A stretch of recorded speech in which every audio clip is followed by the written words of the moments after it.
Ich sage mal Start, ja. Ist das okay? Ja. Herzlich willkommen zur Kunst und Krieg-Konferenz. Das ist ein Projekt, eine soziale Plastik, die ich entworfen habe, um künstlerische Projekte während des Krieges in der Ukraine sichtbar zu machen. Das ist ein Filmprojekt und in Paarung mit Treffen mit Künstlern und Aktivisten im Widerstand. Ich begrüße zur Diskussion Elena Korowin, Philosophin, Kunstwissenschaftlerin und Kuratorin. Sie studierte Kunstwissenschaft, Medientheorie, Philosophie und kuratorische Praxis an der Hochschule für Gestaltung in Karlsruhe. Es gibt Publikationen, der Russenboom zum Beispiel, wo es um die Tradition mit der Diplomatie zu Russland in deutschen Traditionen mit der Diplomatie zu Russland geht und der Kunstproduktionen, die diese Diplomatie zum Ausdruck bringen. Außerdem Aufmerksamkeit geworden bin ich auf sie im Zusammenhang mit meinem Projekt. Sie hat eine Aufstellung verschiedenster Aktivitäten in der Ukraine an den Start gebracht, gleich am Anfang im März. Und ich habe das Video mir angeschaut und war begeistert von dieser umfassenden Darstellung künstlerischer Aktivitäten zu Beginn des Krieges, also recht spontane zum Teil Aktionen, Plakatdrucke und Interventionen, weniger Interventionen, aber Aktionen im öffentlichen Raum. Ich begrüße Harry Lehmann, der jetzt als Research Scientist an der Universität in Luxemburg arbeitet. Ich habe ihn kennengelernt im Zusammenhang mit meiner Beschäftigung mit politischer Kunst und war begeistert von einigen seiner Essays in diesem Zusammenhang. Es gibt wichtige Publikationen von ihm, Gehaltsästhetik, eine Kunstphilosophie und digitale Revolution der Musik, eine Musikphilosophie unter anderem. Außerdem freue ich mich auch sehr über die Anwesenheit von Philipp Ruch vom Zentrum für politische Schönheit, der mir vor allem durch seine Aktionen bekannt ist. Er hat natürlich auch Publikationen an den Start gebracht, unter anderem die Wenn nicht wir, wer dann? Eine Art Manifest, politisches Manifest, warum kein künstlerisches, ein politisches Manifest, das sollte man noch fragen jetzt an der Stelle. Zuerst möchte ich vielleicht kurz das Projekt vorstellen, also das Filmprojekt, was jetzt in diesem Moment weniger sichtbar ist. Wir sind als soziale Plastik im öffentlichen Raum versammelt und bringen zum Ausdruck, dass wir wichtige Themen, also Themen, die den Ukraine-Krieg betreffen, diskutieren wollen. Das Filmprojekt wiederum besteht aus Interviews mit Künstlern und auch Mitschnitten von künstlerischen Aktionen. Ich bin also auf die Suche gegangen in die Ukraine und habe Institutionen besucht, um festzustellen, wie sie sich an die Kriegssituation anpassen, wie sie sich verändern, was für Projekte dort stattfinden. Habe Künstler interviewt, sowohl die international tätigen Künstler als auch regionale Aktivitäten und aktivistische Aktionen. Das Filmprojekt ist im Zusammenhang entstanden mit meiner Interesse an dem Freiheitsbegriff der Kunst. Ich habe dort einen großen Freiheitswillen festgestellt und wollte diese Situation des Krieges im Zusammenhang mit künstlerischer Praxis untersuchen und das Filmprojekt als Freiheitsbewegung letzten Endes an den Start bringen. Also ich hoffe, dass wenn das Projekt, der Film abgeschlossen ist, jetzt ist hier nur eine Videoinstallation mit einigen Porträts von Künstlern und Kuratoren und Aktivisten zu sehen. Wenn das abgeschlossen ist, dass das auch als Freiheitsbewegung sichtbar ist, was da gerade abgeht in der Ukraine. Zuerst würde ich gern, also jetzt an dieser Stelle zumindest, Elena Korowin fragen, die ja praktisch auch sich auf den Weg gemacht hat, vielleicht mehr virtuell, und Kunstaktionen während des Krieges untersucht hat oder aufgestellt, weniger bewertet, aber aufgestellt, ob sie ihrerseits eine Veränderung festgestellt hat von Beginn des Krieges, wo vielleicht viele Künstler auch Dokumentationen gemacht haben oder erste Reaktionen, das sind ja Reaktionen auf den Krieg, zu dem Zeitpunkt, in dem wir uns jetzt befinden, wo der Krieg an irgendeiner Stelle auch seine Form gefunden hat, habe ich mal gehört. Ich weiß nicht, ob er das hat, aber es hat sich etwas gefestigt. Eine Ansicht über diesen Krieg vielleicht auch, wie sich da was getan hat und welche Projekte man da nennen könnte. Ja, vielen Dank. Vielleicht sage ich noch ein, zwei Worte zu dem Vortrag, den du gesehen hast. Das war de facto eine ziemlich spontane Aktion. Ich habe schon sehr lange zur Ukraine und auch zu Russland geforscht, auch teilweise zu Belarus. Und ja, mit dem 24. Februar 2022 hat sich natürlich die ganze Sichtweise und die Lage auch verändert. Und ja, für mich war es im ersten Moment wichtig, auch als Kunstwissenschaftlerin oder Philosophin so meine eigenen Worte zu finden. Es gab sehr viel Gespräch darüber, dass man eigentlich verstummte in Anbetracht dieser Ereignisse, der Katastrophe, die in der Ukraine losgebrochen ist. Und für mich war das ein erster Weg, eine Art Bilanz zu ziehen, was in den ersten Tagen und Wochen dieser großflächigen Invasion, ich nenne das nicht Krieg, weil der Krieg herrscht schon viel länger in der Ukraine, was da an künstlerischen Reaktionen kam. Und du hast es ja schon in gewisser Weise ein bisschen zusammengefasst. Also es gab viele Aktionen auf den Straßen, viele Interventionen, aber zum Beispiel auch solche Leute wie Nikita Kadan haben einfach spontan in Galerien, die zu Bunkern umfunktioniert wurden, die Lager ausgeräumt und Ausstellungen gemacht. Also es wurde sichtbar, dass das Bedürfnis immer noch da ist, künstlerisch zu schaffen.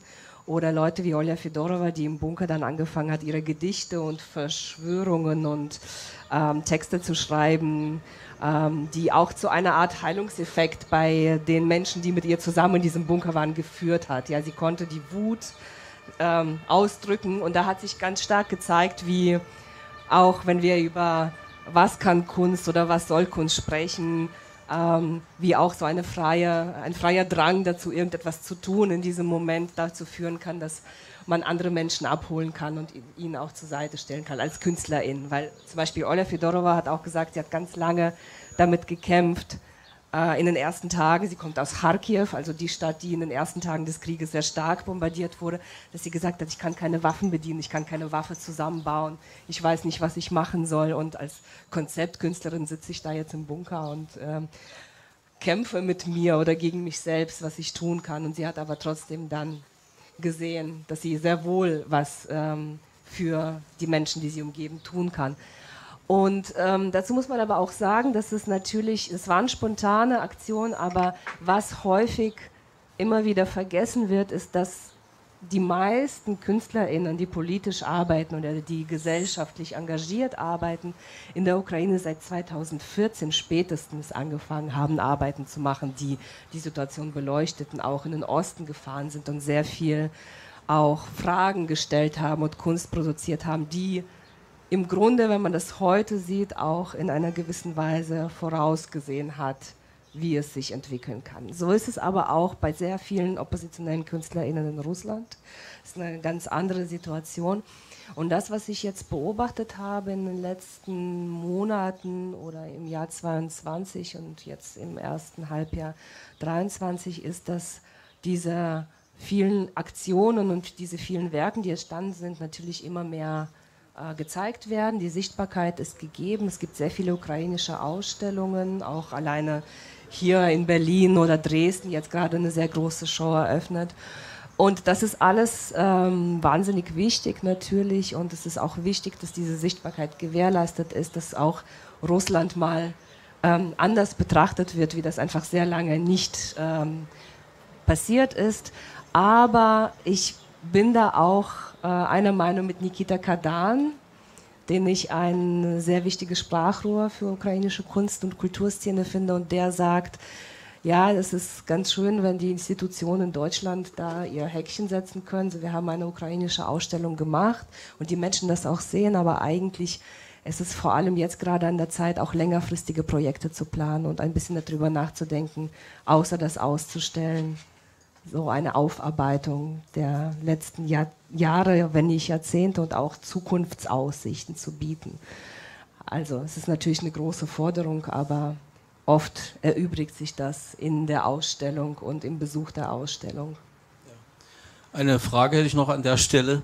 Ich habe in der Ukraine oft gehört, dass Interventionskunst an sich noch gar nicht so existiert. Ja? Also man geht mehr von einzelnen Kunstwerken aus in der Kunstproduktion, aber von Seiten der Aktivisten werden es ist so etwas Ähnliches wie Interventionen, die da stattfinden, aber es ist eher so eine Mischform. Also zuweilen die Künstler haben eigentlich dieses Genre für sich noch nicht so erschlossen. Kann man das so sagen oder ist das? Also man kann sagen, dass im Grunde die Entwicklung der zeitgenössischen Kunst in der Form der Freiheit, wie wir sie vielleicht jetzt in Deutschland kennen, seit 2004 erst begonnen hat. So mit der Orangenen Revolution, wo auch mehrere Generationen von KünstlerInnen angefangen haben, sich auch politisch zu engagieren und auch Kunstwerke zu schaffen, die eben nicht konform gehen mit der Akademie der Künste in Kiew, wo das Studium nach wie vor sehr traditionell ist. Und diese KünstlerInnen haben aber auch sehr schnell verstanden, dass es darum geht, nicht nur Interventionen zu schaffen oder politische Arbeit oder Performances, so wie Rap oder Hudrada, sondern dass es auch darum geht, Kommunikationsmöglichkeit, Kommunikationsforen zu eröffnen und neue Generationen an KünstlerInnen sozusagen zu unterrichten oder heranzuziehen, die Möglichkeit zu geben, da auch in dieses freie Schaffen überzugehen. Und das sind, ja, 19 Jahre, also das ist natürlich auch etwas, was komplett unsubventioniert gelaufen ist, auf Eigeninitiative mit Anträgen und Geldern, auch häufig aus dem Westen, was natürlich nicht so schnell sich entwickeln konnte. Und ich glaube aber so, dass in den letzten 5 bis 10 Jahren da schon ein stärkeres Interesse und stärkere Aktivität entwickelt wurde. Aber wie gesagt, das ist auch viele KünstlerInnen, die wir heute sehen, die waren teilweise in der Ukraine selbst nicht so häufig ausgestellt worden, weil die dann doch zu schwierige Fragen stellen, ja, weil die Künstlerinnen der Ukraine, die haben natürlich nicht nur den russischen Imperialismus oder den russischen Einfluss als große Macht, als großen Nachbarstaat in Frage gestellt, sondern auch, was in der Ukraine geschieht, ja, der stark wachsende Nationalismus der letzten Jahre, das waren alles Fragen, die auch immer wieder behandelt wurden, oder LGBTQAI+-Fragen, die in der Ukraine keineswegs so einfache Fragen sind, und dadurch konnte sich diese Szene nicht allzu schnell und allzu lebendig entwickeln. Aber man muss sagen, für die paar Menschen, die es eigentlich sind, die paar Namen für Kiew, Kharkiv und andere Orte, ist wahnsinnig viel passiert, auch in den letzten Jahren. Konstantin Doroschenko, der Kurator, hat gesagt, dass in dieser gegenwärtigen Zeit, also in diesem Umbruch, wo so viele Veränderungen passieren, eigentlich eine größere Freiheit in der Kunst noch existiert als vielleicht in unserer westlichen Welt. Und deswegen meine Frage jetzt an Harry Lehmann zum Thema: Wo ist politische Kunst, wie kann man die einordnen, und wo ist da vielleicht eine Grenze zu ziehen? Jetzt bei den Kunstschöpfungen in der Ukraine, ist das Kriegskunst oder politische Kunst zu nennen? Wo sind da die Unterschiede? Also wie könnte man das vielleicht einordnen, die gegenwärtigen Kunstproduktionen in der Ukraine? Naja, vielleicht muss man damit beginnen, sich erstmal zu verständigen darüber, was man unter politischer Kunst eigentlich versteht. Und da sehe ich zwei verschiedene Bedeutungen dieses Begriffs. Zum einen ist es eben Kunst, die sich einfach mit einem politischen Thema beschäftigt. Und das ist aber ein viel zu weiter Begriff, denn das trifft nicht das, was man eigentlich unter politischer Kunst wahrnimmt und versteht. Das wäre eine politische Kunst, die eben nicht nur ein Thema, was politisch brisant ist, artikuliert, sondern dann gleich noch dazu Partei ergreift. Und ich denke, wenn man von politischer Kunst spricht, dann changiert das zwischen diesen beiden Bedeutungen. Und die politische Kunst, die die eben nicht im direkten Sinne politisch eingreift, die hat es eher damit zu tun, dass sie auf gesellschaftliche Umwälzungsprozesse reagiert. Eigentlich bewegt sie sich im vorpolitischen Raum, sie beschäftigt sich eigentlich mit einer Wiederbeschreibung oder einer Umschreibung herkömmlicher gesellschaftlicher Selbstbeschreibung. Und ich denke, das ist der spannende Punkt, den man wahrscheinlich, zumindest schließe ich das aus deinen Berichten, in der Ukraine jetzt auch beobachten kann. Ja, es gibt in der Ukraine halt diese unglaublichen Freiheitswillen, den ich dort beobachtet habe. Und deswegen habe ich mich auch auf den Weg gemacht, um die Sachen zu porträtieren und die zu zeigen. Das ist eine wahnsinnige Energie, also mit den Künstlern zu sprechen, mit Kuratoren zu sprechen und Aktivisten. Es herrscht auch der Glaube an den Sieg, ja. Und meine Frage deshalb an Philipp Bruch auch, welche Funktion hat Kunst in diesen, wie kann man das vielleicht zusammenfassen oder formulieren? Ja? Welche Funktion hat Kunst in diesen politischen Umbruchszeiten, Krisen? In der Ukraine oder also in einer Gesellschaft, die im Krieg steht? Dort auch. Man könnte natürlich noch eine Grenze einbauen, aber ich glaube auch allgemein hätte ich das gern formuliert. Also okay. Ja, also für die Ukraine vielleicht gesagt, dürfen wir nicht vergessen, dass ein Präsident an oberster Stelle dieses Staates steht, der selbst aus der Kunst kommt, ja, also der jahrelang, wenn nicht jahrzehntelang als Schauspieler, Comedian gearbeitet hat, was sich in meinen Augen sehr ausgezahlt hat in Richtung Staatskunst. Also ich habe mal formuliert, dass die beste oder höchste Form der Kunst gute Politik wäre. Ja?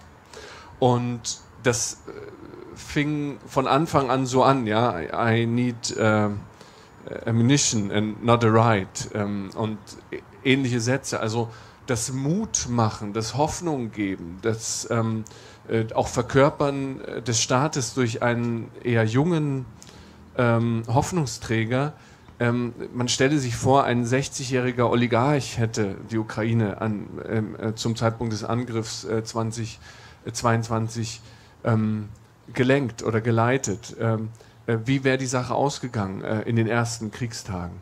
Solche Dinge können kriegsentscheidend sein. Solche Sätze können möglicherweise sogar schon, Rhetorik ist oder kann kriegsentscheidend sein und wird seit der Antike eben immer mit Politik zusammen gelehrt. Und aber nicht nur die Redekunst, nicht nur die Möglichkeit, Metaphern, Bilder zu finden. Wenn du jetzt fragst nach generell, also nicht nur in einer Gesellschaft, die im Krieg steht, würde ich trotzdem sagen, dass sowas wie Hoffnung geben, Mut machen, vielleicht sogar Möglichkeitshorizonte zu erschließen, zu eröffnen, ganz entscheidend für die Kunst sein kann. Ich bin weit davon entfernt, irgendwie der Kunst immer irgendwas ins Heft zu schreiben, was sie tun soll, kann, muss oder so. Ich finde, sie muss gar nichts, sie kann alles, auch nach diesem Freiheitskredo. Aber die besten Momente, die mir persönlich am interessantesten erscheinen, sind die, wo Künstlerinnen und Künstler oder auch die politische Kunst versucht, das Tor zu öffnen in eine andere Welt, wie sie sein kann. Und herauszutreten aus dieser, ja, ich sehe das auch bei Politikerinnen und Politikern im Moment. Also wir haben einen Regierungswechsel, die Grünen sind an der Macht und wir haben in der EU immer noch die große Frage, wie gehen wir mit Flüchtlingen um? Und es ändert sich eigentlich gar nichts. Und die verlieren sich im Klein-Klein und stellen sich diese große Frage gar nicht, wie diese Gesellschaft aussehen könnte, wenn sie keine Toten am Mittelmeer, also Menschen ertrinken lassen würde. Und wir haben ein schönes Gegenmodell mit der Ukraine und also so wie ich diese Gesellschaft nie eingeschätzt hätte oder es gar nicht für Möglichkeiten hätte, dass das machbar ist. Und deswegen, also Möglichkeitshorizonte zu öffnen, Möglichkeitsräume zu finden, entgegen der Kläglichkeit der Wirklichkeit, also der harten, nackten, brutalen Welt, was noch möglich sein könnte. Ich bin ja in die Ukraine, auch weil ich ein großes Potenzial gesehen habe in der Kunstfreiheit. Und wie könnte man das formulieren? Also dieses Potenzial, was kann Kunst besonders in solchen Zeiten zum Ausdruck bringen? Das ist ja ein ganz, wie Nikita Katan formuliert, eine ganz sensitive Art, mit die Welt zu sehen und auch auf politische Ereignisse und auf Krisen zu reagieren, wie ein Fenster zu öffnen, was anderen gesellschaftlichen Funktionen weniger gegeben ist. Die Kunst kann das halt. Und welche Prozesse werden dadurch beeinflusst? Also was kann Kunst in der Gesellschaft bewirken? Das würde ich gerne nochmal den Harry Lehmann fragen. Ja, das ist die Frage eigentlich nach der gesellschaftlichen Funktion von Kunst. Und also ich habe das eigentlich am Anfang gar nicht verstanden, was das Thema Kunstfreiheit mit der Ukraine und dem Krieg in der Ukraine zu tun haben kann. Ich habe dann ja mehrmals nachgefragt, worüber wir eigentlich uns da unterhalten wollen. Und das ist mir dann erst im Gespräch klarer geworden. Und zwar, als du erzählt hattest, wie sich durch den Krieg die gesamte Gesellschaft verändert in der Ukraine. Also wirklich auch die ganz praktischen Lebensverhältnisse, so wie die Polizei, die eben sehr korrupt war, plötzlich jetzt durch das Kriegsgeschehen eine ganz andere Rolle spielt in der Gesellschaft. Und das heißt also, dass so ein Krieg eben für eine Gesellschaft so eine Hochdrucksituation darstellt, wo sie sich unter extremem Druck in einer extrem gedrängten Zeit transformiert. Offensichtlich ist das zumindest der Fall in der Ukraine so, wie ich das jetzt erfahren habe. Ja. Und für liberale Demokratien würde ich sagen, besteht eben die Notwendigkeit der Kunst, ja, also so eine gesellschaftliche Funktion eben darin, dass sie eben die neue Selbstbeschreibung provozieren muss. Das trifft sich in gewisser Weise mit den Möglichkeitsräumen. Bloß die andere Seite ist eben, was begrenzt die Möglichkeitsräume im realen Leben? Und da würde ich sagen, das ist das, wie das politische System funktioniert. Das politische System formiert sich über Ideologien und Ideologien sind eigentlich Sprachspiele, die mit spezifischen politischen Begriffen über spezifische politische Begriffe wie Freiheit, Gerechtigkeit, Solidarität, Konservatismus, Werte und so gebildet werden. Und darüber hinaus zeichnen die sich noch darüber aus, dass die sich unbestreitbar machen und damit so sehr feste Konfigurationen bilden, in denen man denkt. Und das ganze politische System einigt sich eigentlich auf das, was gesellschaftliche Wirklichkeit und was ein gesellschaftliches Problem ist. Und damit entsteht eigentlich in solchen geschlossenen autopoetischen Systemen immer sowas wie ein blinder Fleck. Also man sieht Probleme, die auf einem zukommen, einfach nicht. Und an den Punkten kann Kunst oder auch Philosophie intervenieren und neue Schemata der Erfahrung da vorschlagen, generieren und die können dann wieder verstärkt werden. So stelle ich mir das vor für liberale Demokratien. Und ich denke, was eben in der Ukraine passiert, ist ein ähnlicher Prozess, bloß eben unter erheblichen Druck und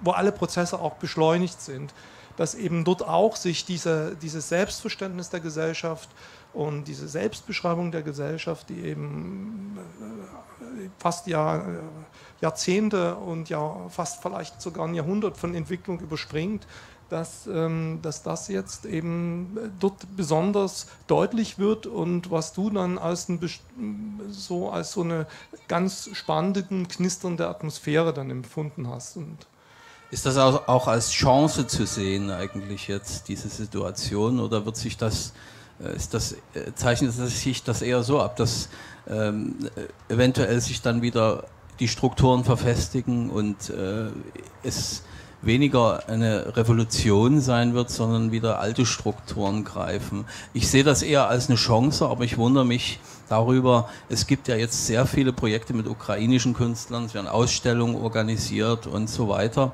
aber viele Künstler, deutsche Künstler, Aktionskünstler äußern sich eher verhalten, weil die Situation schwer beschreibbar ist in meinen Augen. Also vielleicht an Elena, wie kann man das begründen, dass ich zumindest das Empfinden habe, dass so wenige Künstler sich richtig in ihrer Arbeit zu der Ukraine-Situation äußern? Vielleicht Aktionskünstler, deutsche Künstler, also in unserem Umfeld. In der Ukraine herrscht eine absolute intensive Stimmung und die Leute äußern sich oder reagieren auf die Kriegssituation. Und hier hat man den Eindruck, wenn man die Szene beobachtet, herrscht irgendwie so eine verhaltene Stimmung. Ja, das ist eine sehr schwierige Frage. Für die Anfangszeit könnte ich das noch mit einer Art von Schockstarre beschreiben, wobei es da auch international viele Reaktionen gab. Aber diese Reaktionen waren natürlich vor allem dadurch gezeichnet, durch das Motto Frieden stoppt den Krieg. Und ein sehr guter Freund von mir, ein Street-Art-Künstler, sagte, das ist nicht das, was die Ukraine gerade braucht.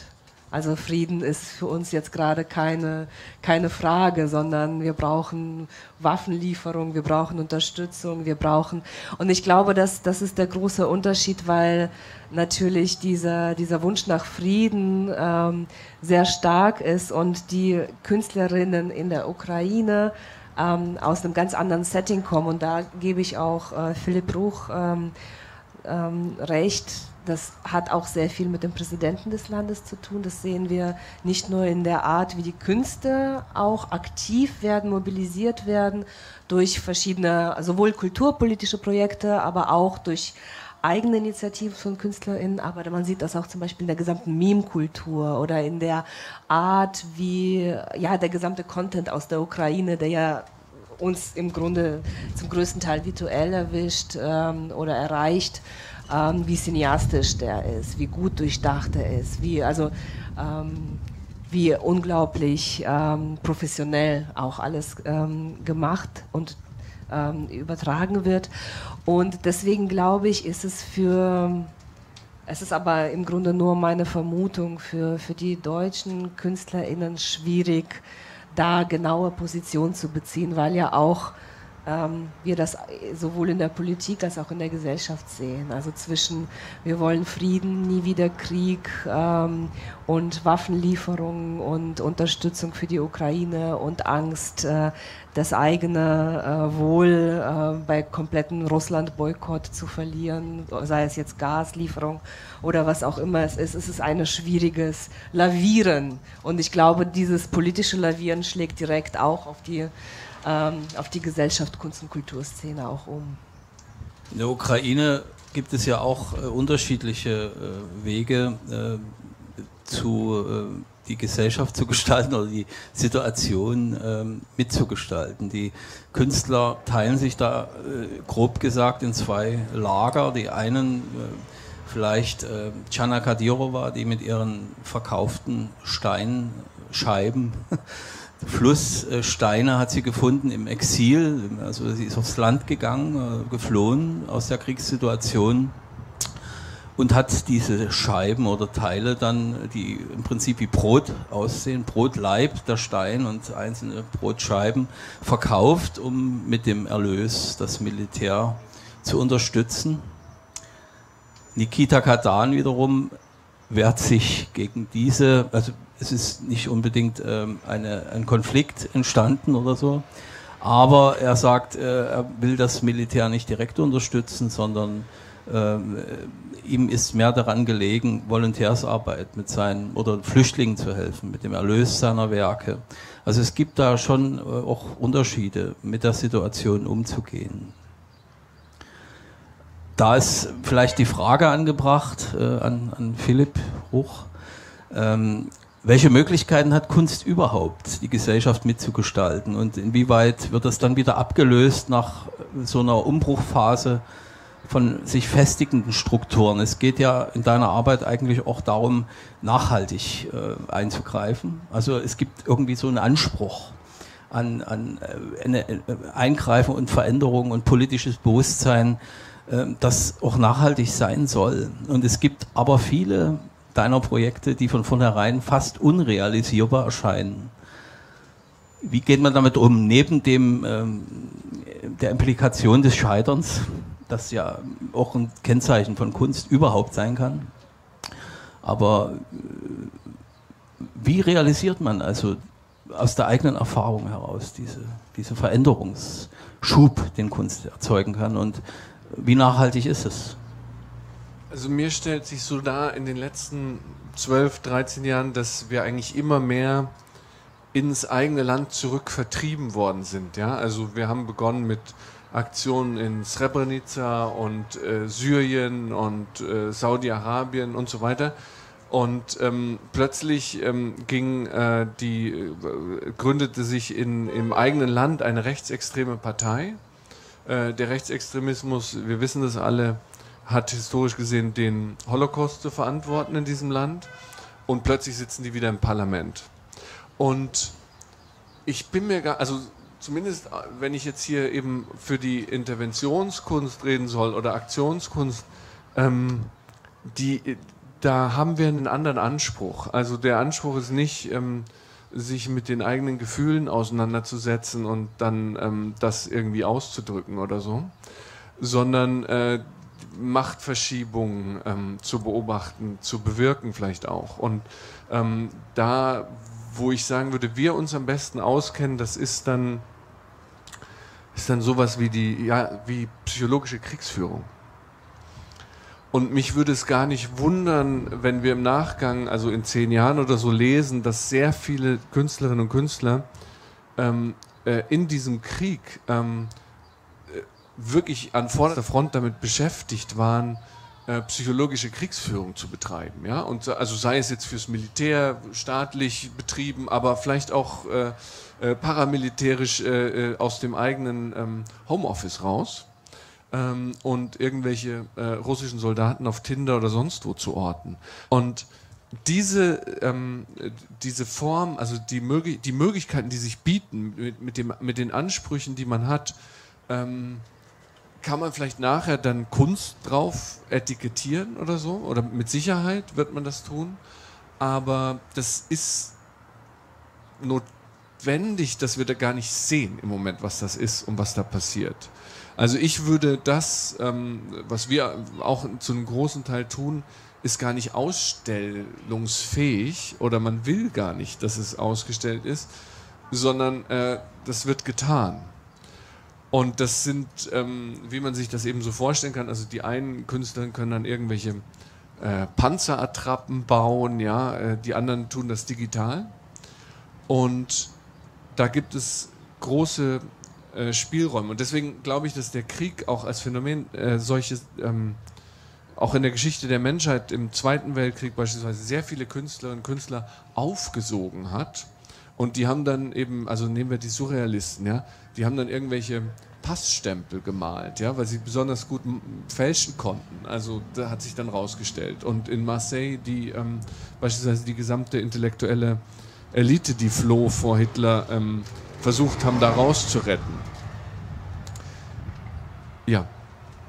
Ja, es wird also in diesen Situationen einiges sichtbar. Und was könnte man vielleicht an der Situation in der Ukraine ableiten, was zum Thema Kunstfreiheit sichtbar wird? Also wie die sich realisiert, in die Gesellschaft fortsetzt, Harry Lehmann. Also da kann ich jetzt erstmal wenig dazu sagen, weil diese Kunstwerke gar nicht kenne. Oder vielleicht gibt es sie auch noch gar nicht. Also ich bin dann eher gespannt auf die Dokumentation, um mir das anschauen zu können. Aber ich denke eben, dass eben einhergehend mit diesem Freiheitswillen der gesamten Bevölkerung und dass diese Stimmung eben auch in diese Kunstszenen hinübergeht und sich dort auch besonders zeigt.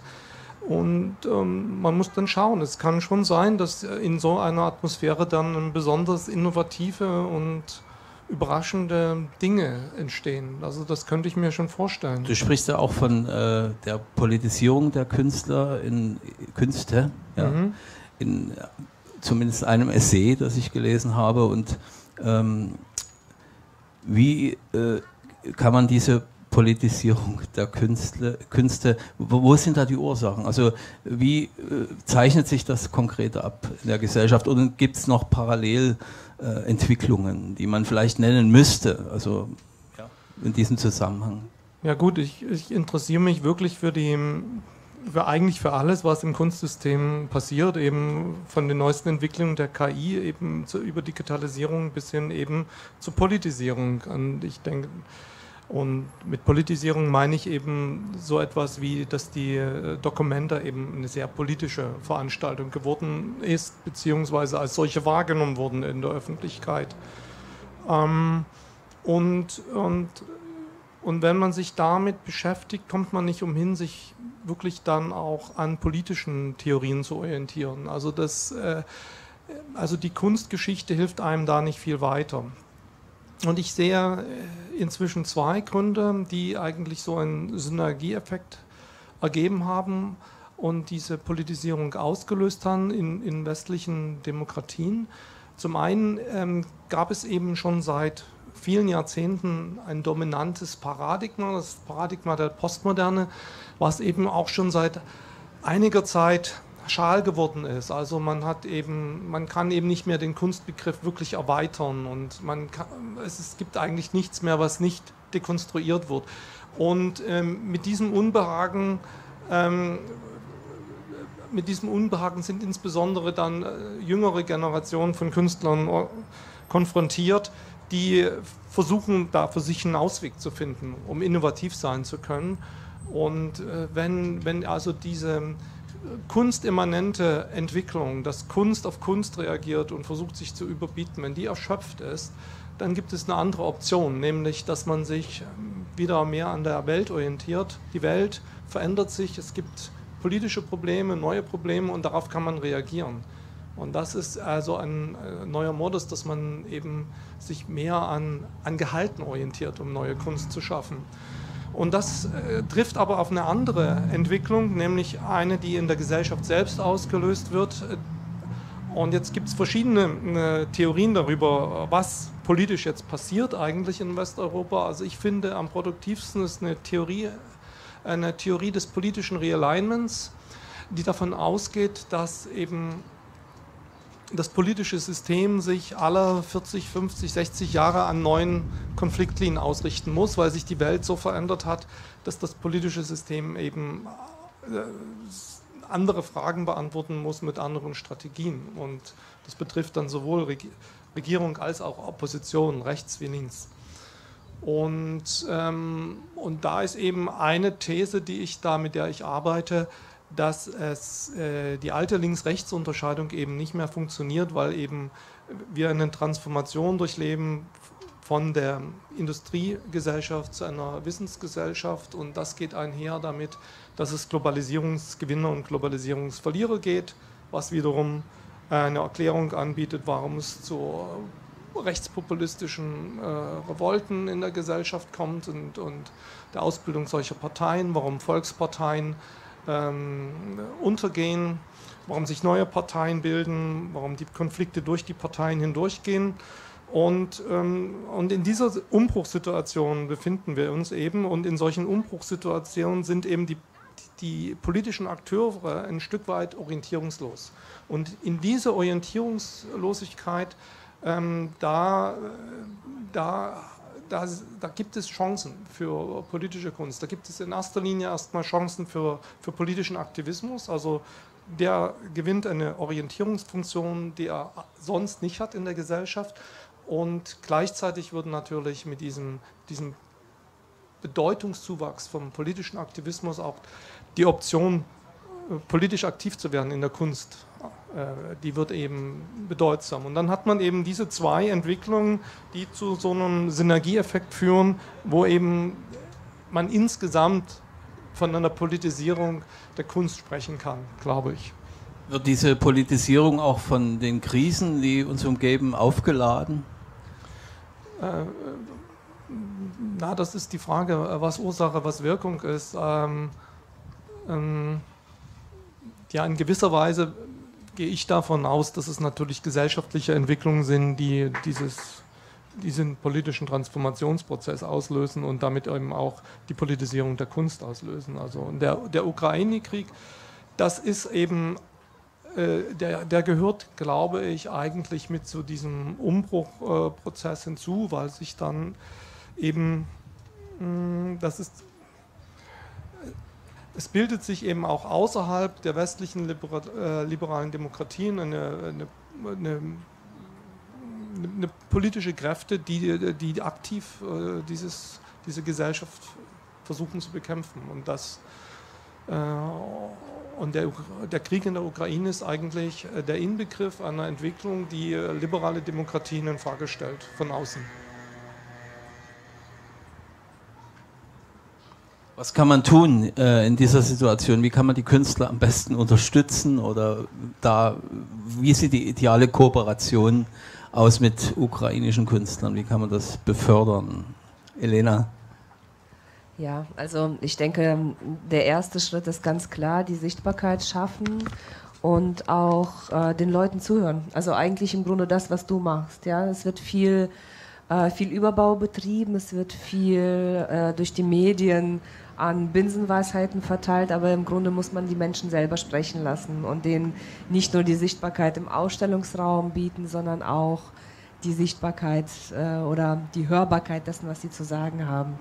Und solche Leute wie Jana Kadyrova oder Nikita Kadan, die arbeiten schon seit sehr vielen Jahren an diesen Fragen und an diesen Schnittstellen und diese Arbeit, die du erwähnt hast mit den Brotscheiben, die ist eigentlich ziemlich interessant. Also abgesehen davon, dass sie zu einer Art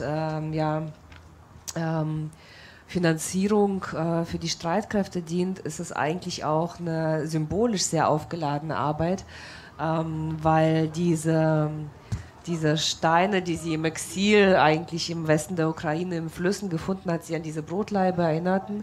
Und diese Brotlaibe, das ist ein typisches ukrainisches Weißbrot, also auch natürlich sehr stark aufgeladen, auch als Idee der Lebensmittel. Und dieses Weißbrot hat eine Bezeichnung, das ist Palyanicja.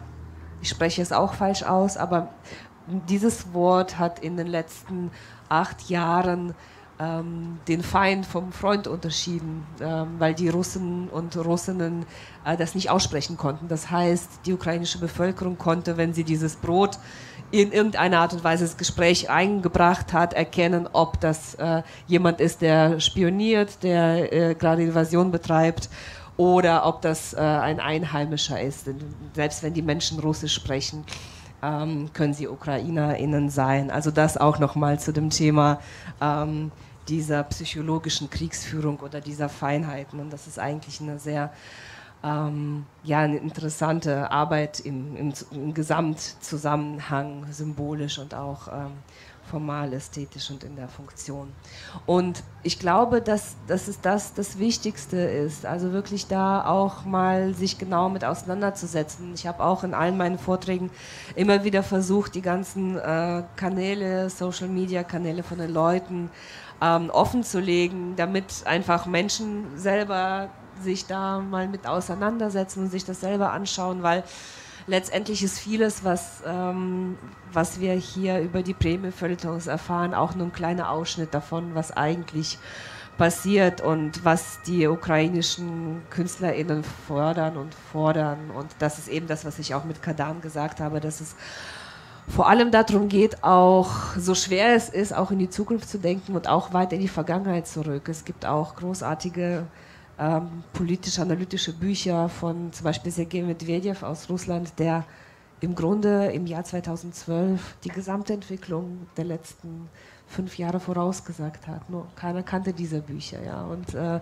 ich denke, das ist das Wichtigste. Und das ist das, was ich zumindest als Kunstwissenschaftlerin, was ich machen kann, versuche, das in gewisser Art und Weise weiter in die Öffentlichkeit zu tragen und auszubreiten.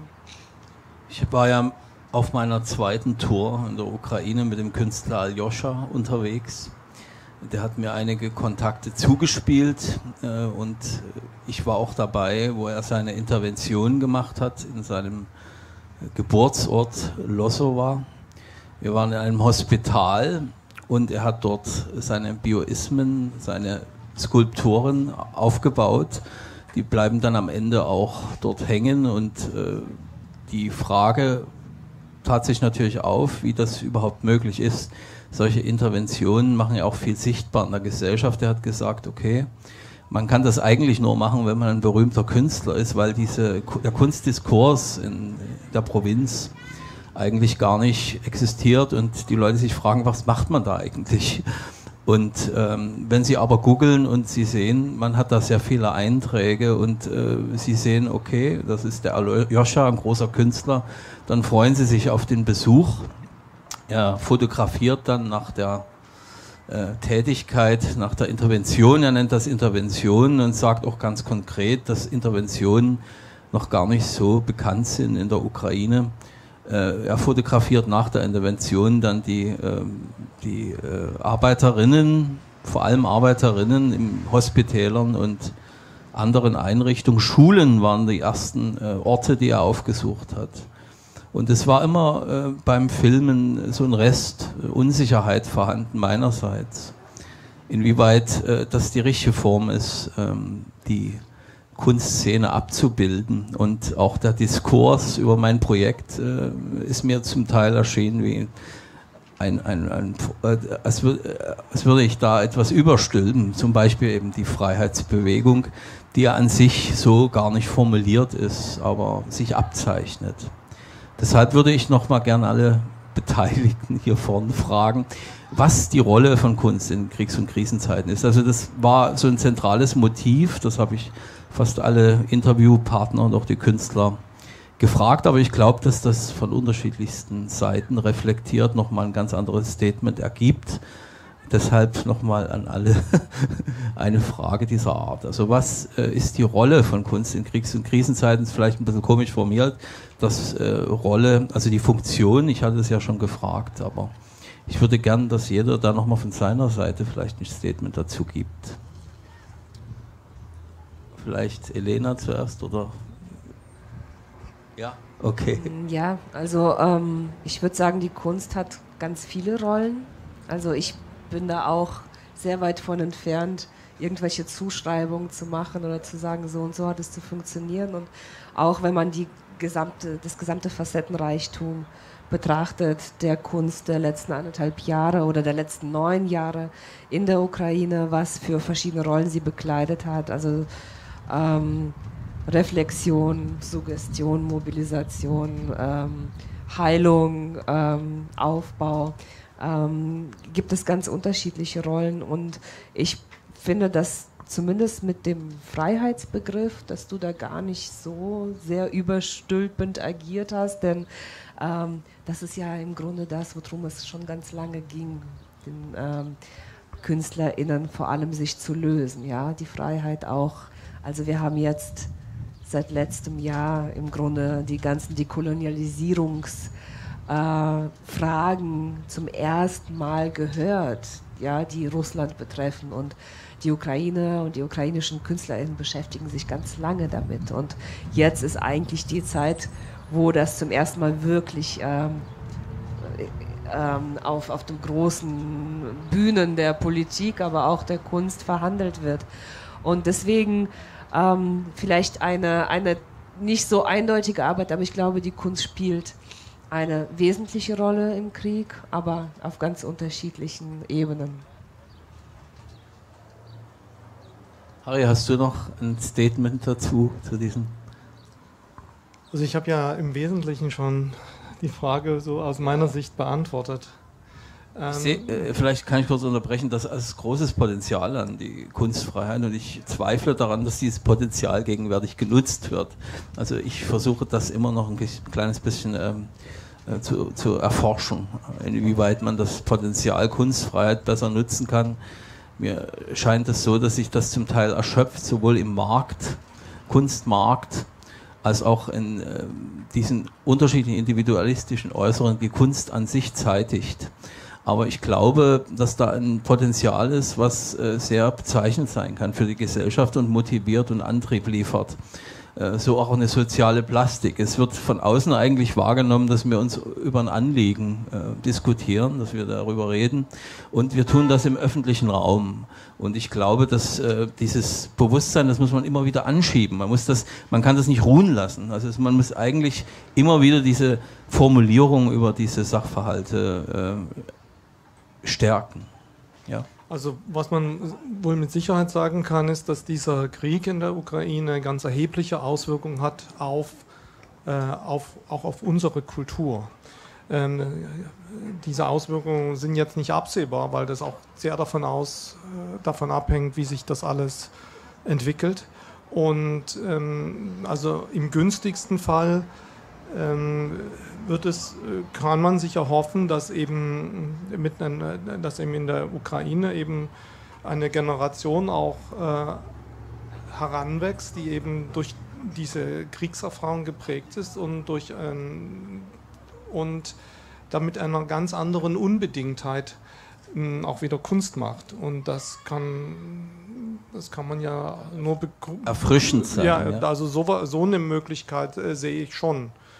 Aber das hängt von sehr vielen kontingenten Faktoren ab. Also vielleicht in einem Jahr kann man da bessere Aussagen darüber machen. Philipp, wie siehst du das aus deiner Arbeit heraus? Also Kunstfreiheit als Potenzial, wie kann man das formulieren?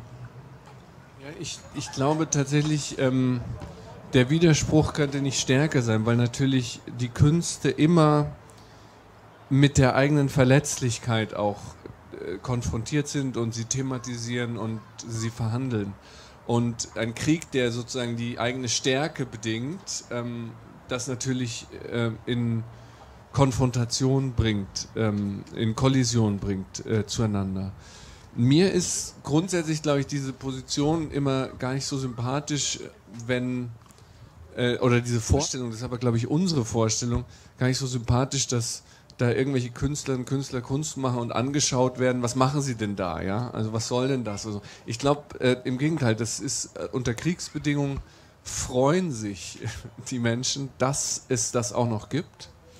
Und da muss man vielleicht sagen, dass Kunst eine Gesellschaft auch herausfordert oder testet, wie frei sie wirklich ist. Und diesen Freiheitstest, würde ich sagen, besteht die Ukraine locker im Vorbeigehen, wenn denn die vor allem männlichen Künstler dann nicht eingezogen werden, ja?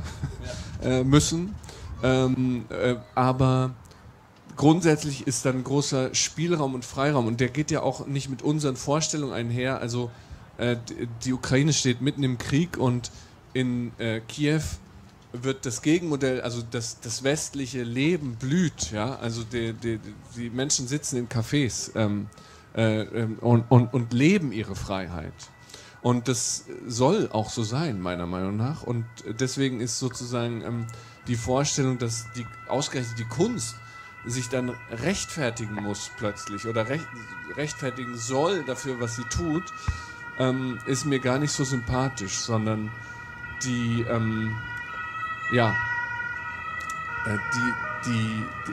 ich glaube, das findet dort auch nicht statt. Also ich denke da auch natürlich an Bosnien beispielsweise, wo dann in den Kellern Warten auf Godot, ja, von Susan Sontag inszeniert wurde plötzlich, mit den Schauspielerinnen und Schauspielern, die da waren. Und in Kiew ist eben die Situation eine ganz andere und diese Ungleichzeitigkeit, also eines Staates, der im Krieg steht und unser aller Krieg kämpft, wie Harry richtig sagt, also mit Auswirkungen für unser Schicksal hier. Ja? Das ist auch etwas, was wir erst verarbeiten müssen und was natürlich auch Kunst produziert. Grundsätzlich, ich weiß gar nicht, wo das hinführt, also ob das... ich bin immer ein bisschen pessimistisch. Ich würde auch sagen, dass ich nach Bosnien die beste Literatur, glaube ich, dort gesehen habe. Also wirklich dieser Bruch und diese Verletzlichkeit auch das plötzlich hervorgebracht hat und die Existenzialität dieses Phänomens. Aber wurde es hier zur Kenntnis genommen? Zu großen Teilen nein. Also da muss man vielleicht auch sagen, dir, Dirk, als Kulturvermittler oder Kunstvermittler plötzlich, dass es das noch viel mehr bedarf. Also das Sichtbarmachen, die Schlagschatten dessen, weil natürlich was ganz anderes im Vordergrund steht. Und vielleicht aber gerade dann diese feinen Künste, ja, auch es verdienen, gesehen zu werden. Und vielleicht auch nach dem Krieg, wann immer der endet. Also es läuft ja auf einen Zermürbungskrieg hinaus. Und niemand kann sagen, ob das der 30-jährige Krieg wird oder nicht. Ja, das ist soweit. Ich hoffe, dass der Film, der geht also in den nächsten Monaten wird er fertiggestellt, dann werden einige Screenings stattfinden und immer in Kombination auch mit Gesprächen, Konferenzen, wo ich versuche auch weiter Material zu addieren. Und ich denke, dass es sicherlich ein gewisses Potenzial sich abzeichnet, den Freiheitswillen zu zeigen und auch das als Freiheitsbewegung abzubilden. Ich danke allen, die teilgenommen haben heute und hoffe, wie gesagt, dass ihr an den Screenings und an dem Film, wenn der dann fertiggestellt ist, dass ihr das euch mit anschaut. Das wird auch online publiziert, beziehungsweise wichtige Screenings sind auch in der Ukraine vorgesehen. Also ich habe schon mit einigen Institutionen gesprochen, die den Film dann zeigen werden. Und auch die Konferenz sollte eigentlich ausgestrahlt werden. Live, das habe ich mich dann dagegen entschieden. Ich produziere lieber einen Videomitschnitt und es gibt dann auch sehr exakte Untertitel, sodass auch dieses Gespräch dann und die Konferenz in mehreren Institutionen im Jamilov-Sender gezeigt werden kann und in Kiew. Da bin ich gerade am Organisieren, auch in Lviv im Municipal Art Center wird das gezeigt. Ich hoffe also, dass da noch eine größere Schnittmenge entsteht. Ich habe durch das Filmprojekt jetzt sehr viele Leute in der Ukraine kennengelernt und die sind auch uns auf den Fersen. Also es gibt da tatsächlich großes Interesse. Ich würde mich noch freuen, wenn sich das mehr multipliziert hier bei uns und praktisch dieser Informationsaustausch durch das Projekt angeheizt wird. Danke.